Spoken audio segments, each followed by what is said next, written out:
a hablar un poquito sobre cómo educar a nuestros hijos en el discernimiento. Si hay un tema que es importante, y tal vez el más importante dentro de la parentalidad, es esto, ¿no? La educación de nuestros hijos. Y todos como madres o padres sabemos que es un tema muy complejo, y que si bien uno puede conversarlo, planificarlo, después la vida nos da vuelta, ¿no? Nos muestra un montón de situaciones totalmente nuevas e inesperadas. De hecho, a mí me ha pasado, por ejemplo, después del primer hijo, decir, bueno, ya la tengo clarísima, ya sé cómo sacarle el chupete, cómo sacarle los pañales, cómo empezar a caminar, etcétera. Y después de un segundo hijo, uno se da cuenta que eso que ya tenía clarísimo con el primero, no aplica. Y después entonces, ahí es cuando yo en realidad empecé a descubrir o a entender sobre todo qué significa ser realmente único e irrepetible en todas sus dimensiones. Y así como cada hijo es único y irrepetible, también la manera en cómo los educamos es diferente. Pero bien, antes de reflexionar entonces sobre cómo educar a nuestros hijos, debemos pensar en qué tipo de educación les queremos dar. ¿Queremos educarlos en un cumplimiento de las normas o de las vivencias de valores? ¿O queremos hijos obedientes que hagan lo que nosotros les decimos por respeto a nuestra autoridad? ¿O queremos hijos que disciernan qué es lo mejor para ellos en sus vidas y que libremente elijan el bien? En mi caso particular, yo prefiero educar en la libertad y la responsabilidad. Y quiero que mis hijos el día de mañana sean capaces de descubrir que lo importante no es el cumplimiento obediente de las normas, sino la vivencia de los valores que hay detrás de estas normas, que sepan entender que así como son únicos e irrepetibles, cada uno puede vivir el bien de una manera única también. Y cuando hablo del bien en mayúscula, ¿no? Esta experiencia, este encuentro con Dios de una manera diferente. Y que de esa manera también se den cuenta que tal vez otro elige una manera distinta también en una misma situación de vivir ese bien. Entonces que aprendan y entiendan que no hay que juzgar, ¿no?, a la otra persona.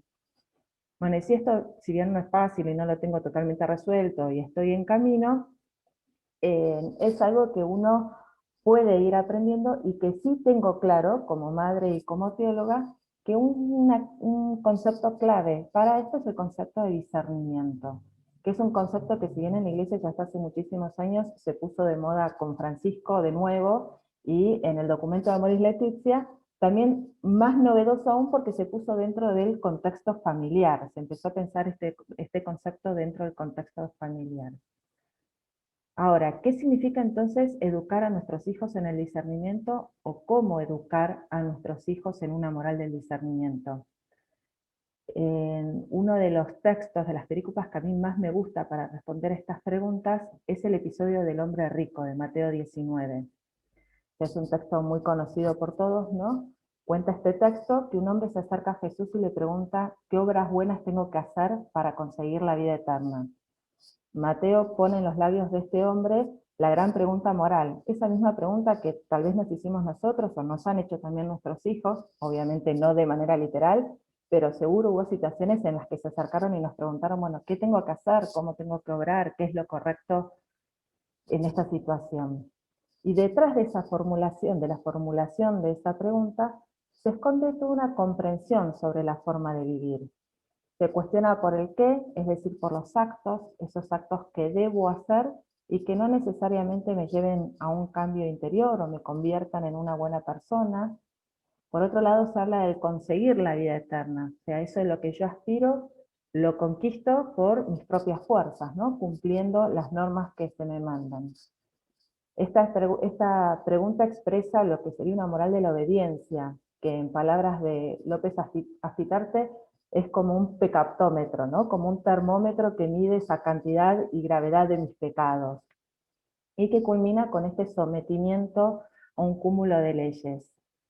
Siempre pongo un ejemplo de mis hijos cuando tendrían, no sé, 5 y 2 años más o menos. El más pequeño aparece con toda la cara pintada con marcador y el más grande con el marcador en la mano, ¿no? Y cuando le pregunto, ¿qué hiciste?, él dice, yo hice lo que me dijo que hiciera.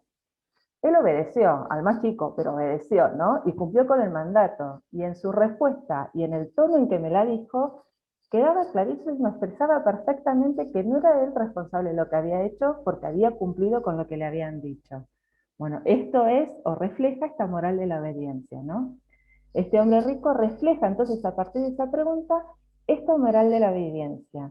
Sin embargo, y por eso a mí me encanta y me gusta tanto este texto, Jesús va guiándolo con sus respuestas paso a paso hacia una moral de discernimiento. Frente a esa pregunta de qué debo hacer para conseguir la vida eterna, Jesús responde, si quieres entrar en la vida eterna, cumple los mandamientos. Es decir, frente a la pregunta de qué debe hacerse, Jesús comienza la respuesta invitando a vivir los mandamientos en libertad, que es la primera característica para mí de una educación en la moral de discernimiento. La no imposición, ¿no? Sino que la libertad, la opción, la elección, ¿no? No presentan los mandamientos como una imposición, sino que ubica la ley dentro del marco de esta opción, colocando ahora al hombre rico como protagonista y no a los mandamientos. De este modo presenta también a la ley desde una función pedagógica, que esto podría ser la segunda característica, ¿no? Donde es ubicada como una guía para aquello a lo que se aspira, que en este caso sería la vida eterna. Y además, la educación en la responsabilidad, ya que esto nada más se puede hacer desde la libertad. Solo el que elige obrar realmente de cierta manera es responsable de lo que ha hecho. Entonces, el diálogo continúa entre Jesús y el hombre rico, dando lugar a una especie de examen de conciencia. El hombre le pregunta cuáles son los mandamientos que debe cumplir, y frente a la lista presentada por Jesús, responde, todo esto lo he cumplido, ¿qué me queda por hacer? Notemos que el vocabulario del hombre rico sigue siendo el de una moral de la obediencia, ¿no? Cumplir, que deber, mandamientos.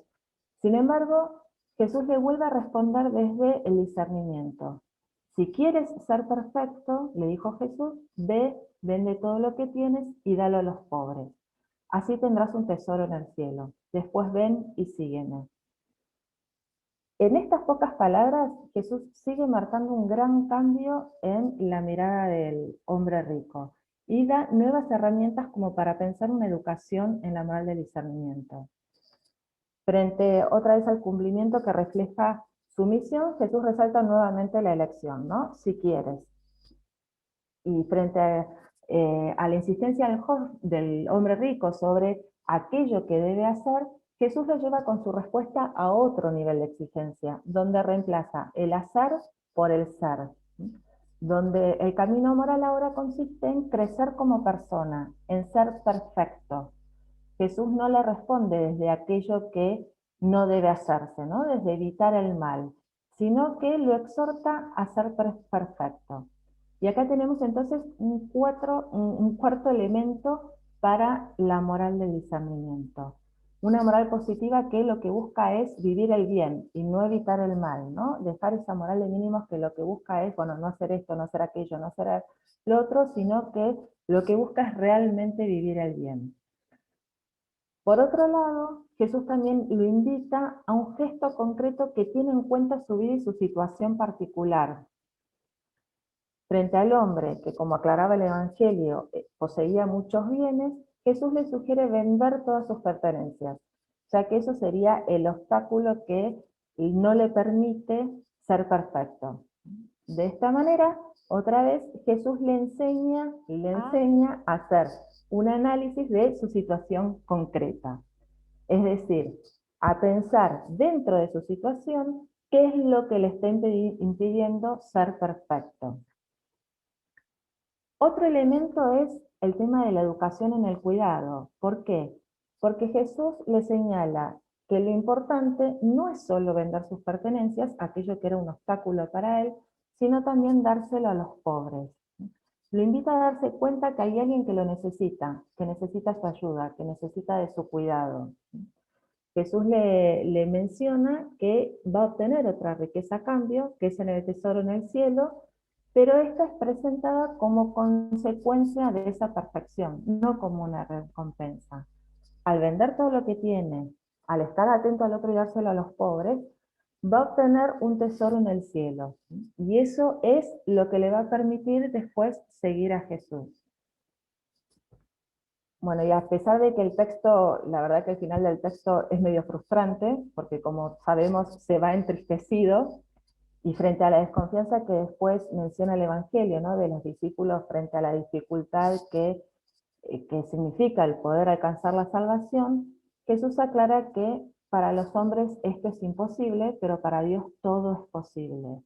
Y ahí nos brinda otra herramienta para la educación en el discernimiento, la confianza en Dios, enfatizando que, bueno, es cierto, a veces nosotros no podemos solos, pero que no estamos solos, porque contamos con esta gracia de Dios.